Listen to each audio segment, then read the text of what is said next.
If you would have said, oh, yeah, I would love to get some feedback, right? They may tell you everything that you already know, but what you're doing is you are having the ability to have a one-on-one conversation with someone who may have the ability and power the next time you apply to move your application to the top of the list.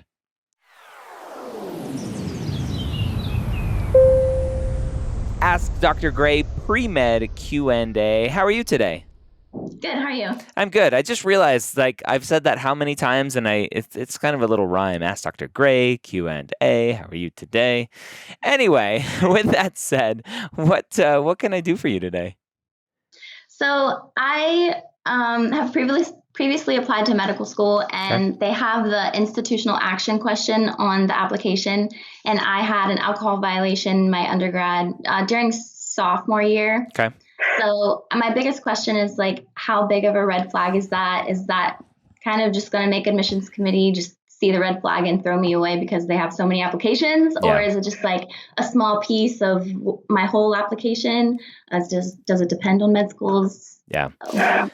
A little bit of everything. So typically what you'll find, and I'm going to turn down your volume just a little bit. Typically what you'll find is that institutional actions are going to be a flag, and schools are going to see that flag. And it'll vary. There are some schools that are just like, you know what? We have enough applications. I'm just not going to waste my time. It's going to go in the trash. And sorry, that's not very fair, but that's just a very easy way to get through these. Most schools will see the flag, but look at your application just like they look at every other application. They'll sort them by MCAT or GPA. They'll, however the schools want to sort, right? And that's one of the most frustrating parts of this application process, but one of the best parts of it, because every school is different. And so one school that will just give up on you right from the beginning, another school will give you a shot. And institutional actions vary widely, right? From I saw just a ridiculous one of a student who got some sort of institutional action on her record because she, during a football game, moved seats and was busted, right? Got in trouble for not sitting in the seat that her ticket was assigned to, which is just silly in my mind. And she had to say, yes, I have an institutional action. Alcohol infractions are probably the most common, right? College students, shocker, they drink alcohol. they don't wait until the 21 age restriction. And so it's very common.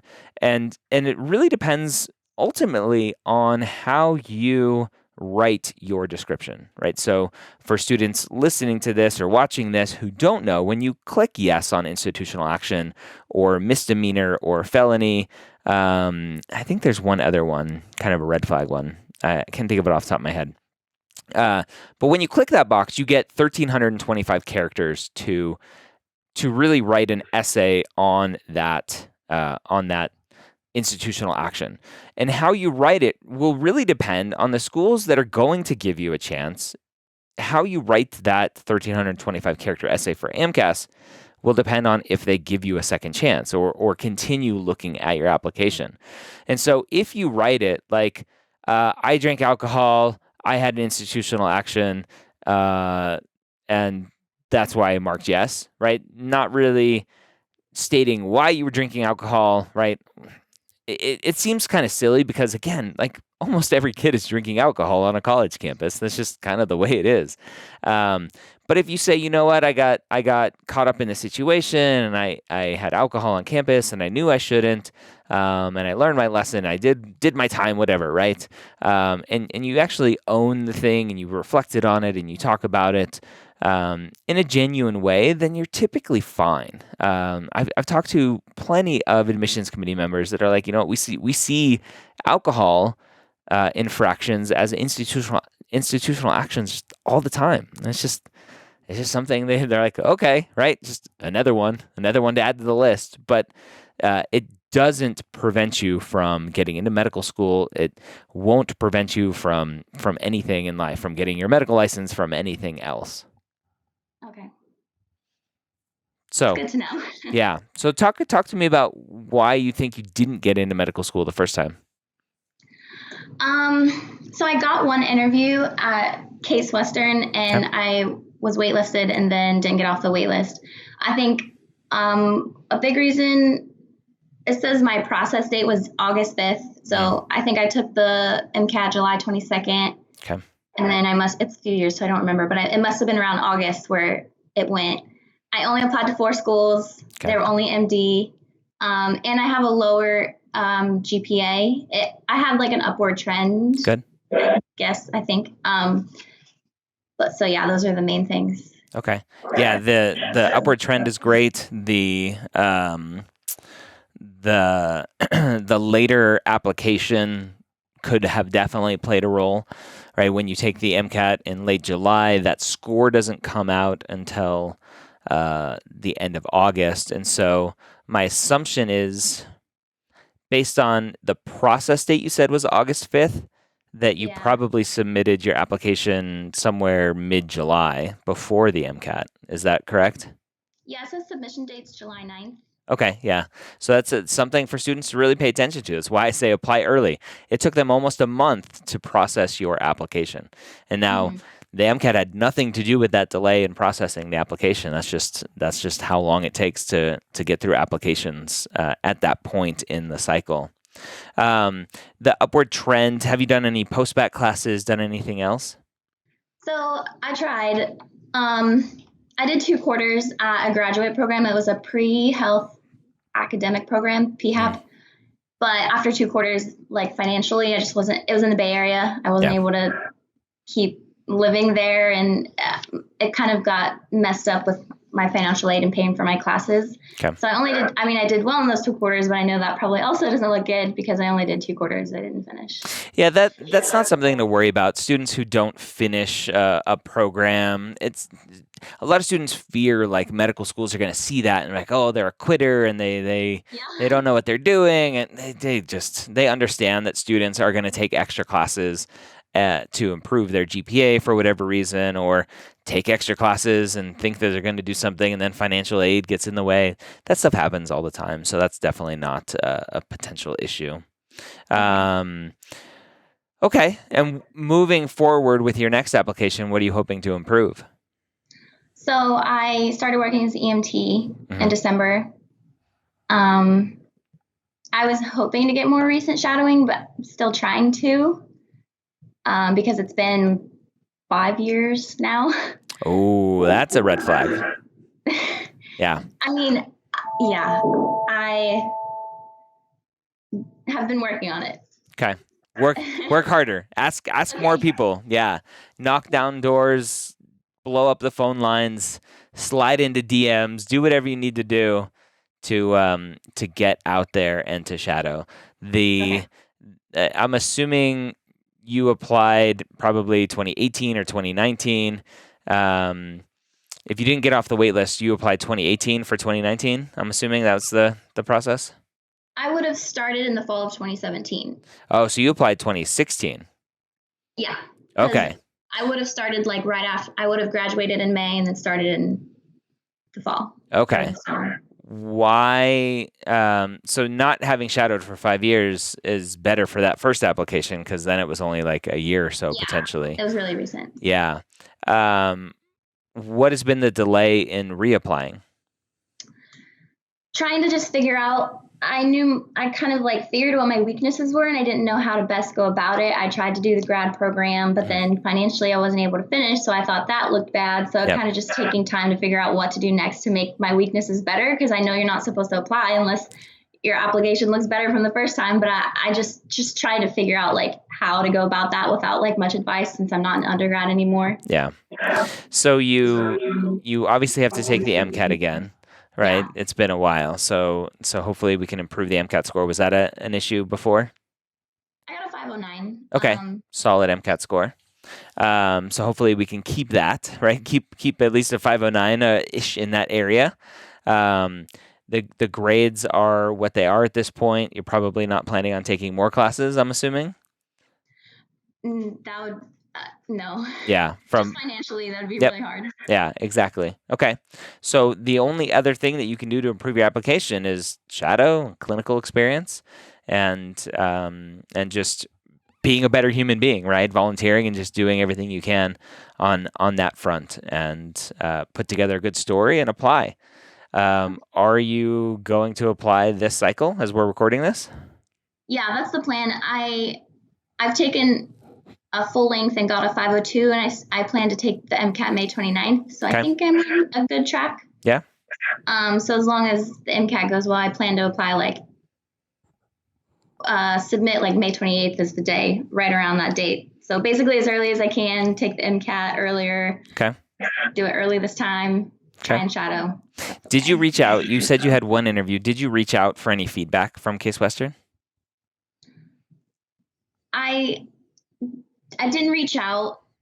No, I feel like I should have. One of the schools I applied to offered to have them, and I didn't. Why not? That. I figured, I was like, well, I have a low GPA. My MCAT's not too great, and I have a violation. I was like, I feel like I know my weaknesses. Yeah. So again, the institutional action, not an issue. So I would recommend for every student watching this or listening to this, always, always, always take the opportunity to interact more with the medical schools that you're applying to and you want to go with. So if you would have said, oh yeah, I would love to get some feedback, right? They may tell you everything that you already know, but what you're doing is you are having the ability to have a one-on-one conversation with someone who may have the ability and power the next time you apply to move your application to the top of the list. Gotcha. Right? You never want to turn down. A couple episodes ago on Ask Dr. Gray was a conversation about how step one has gone past fail, right? And how networking and building those relationships has always been important, but may potentially be even more important. Never pass up an opportunity to build those relationships. Gotcha. Okay. Is there anything else I can answer for you? I do have a quick question. Yeah. At my school, we were able to take the shelf exam for our classes. Yeah. Like they do in medical school. Yeah. I guess it was, so if you scored well enough, they would boost your grade up. If that makes sense. And is this undergrad or the master's program? Well, both. My undergrad also had a master's. But so the undergrad students could do it. So we both could do it. Interesting. Okay. So is my score that I got, if I got a good score on that exam, like for histology example, I got 82nd percentile. Okay. Is that something I should put on my application, or is it relevant, or? It's not relevant at all. I mean, it's cool. There's really no place to put it, and I don't think I would try to fit it in anywhere. I'm trying to think on part of the AMCAS application. I know some students will put their GRE scores in there. I don't think you can put shelf scores in there because the far majority of students applying to medical school don't even know what a shelf exam is. So, and for those of you listening and watching, a shelf exam is I think NBME runs them. They are the dedicated subject tests that typically most medical schools they buy them to give to students as kind of a final exam in the class to determine how well you've done, and it's a preparation for the board exams. So, yeah, probably not something to put on an application. There's really nowhere for it to go. Okay, good to know. Okay, anything else? Yes, if you have time for Yeah, let's go. Okay, I've listened to a lot of your podcasts, and mainly I'm really interested in the Hpsp scholarship. Yep. But I've heard you say there's slightly lower chances of getting the residency you want or the specialty that you want, and I was curious if that has to do with networking or more like the military deciding. And also compared to USU, the military school, I've heard that it might be, I think maybe through one of your podcasts, it might be a little easier to get the specialty you want because you're already going to those military hospitals and networking. So is it all about networking? Everything in life is all about networking. Yeah. So The one thing about the Hpsp program, so the Health Professions Scholarship Program that's offered by the Air Force, the Navy, and the Army are all relatively similar. The one thing that I didn't know going into this, right, and some people have on YouTube, shocker, have criticized me for not doing enough homework, but they don't realize that I applied when the internet really wasn't what it is today. And not realizing that the Air Force has their own programs, the Army has their own residency programs, and you can look to see how many of each specialty each of the programs are accepting. And so every year the Air Force gets together and the Army gets together and the Navy gets together and they go, okay, in 5 years, how many orthopedic surgeons do we need? Okay, we need 3. So we're only going to accept 3 orthopedic surgeons this next match. Okay, how many internal medicine doctors do we need? Oh, we need 40, right? Okay, so we're going to accept 40 internal medicine doctors. That's the general process, and that comes out. I forget the time of the year it comes out, but then the military match happens in December, and you get kind of the notification of, did you get what you want, or do you need to go match in the regular match? And there's lots of stuff there, which I've talked about a ton, and not much on YouTube, but in the future I will. The process, which I'm assuming is still the same when I went through this, was that it's all scoring, right? The military tries very hard to be very objective in their measurements of their people. And so they have a rubric that gives you a certain number of points for your first your preclinical years, right, which includes your step 1 score, which step 1 going pass fail will obviously be affected by that.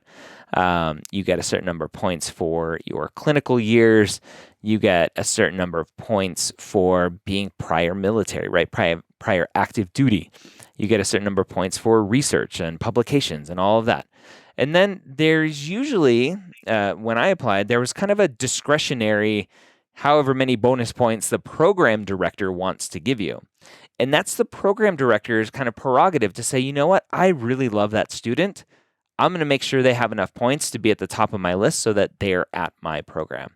And that's where the networking comes into play. And that's why I did mention on one of my podcasts that at USIS, right, the University Services Uniformed Health Sciences, Uniform Services University of Health Sciences medical school, the military medical school, they have all of their rotations at military, mostly military medical centers. And so they are out and networking and being exposed to these program directors much more than Hpsp students are.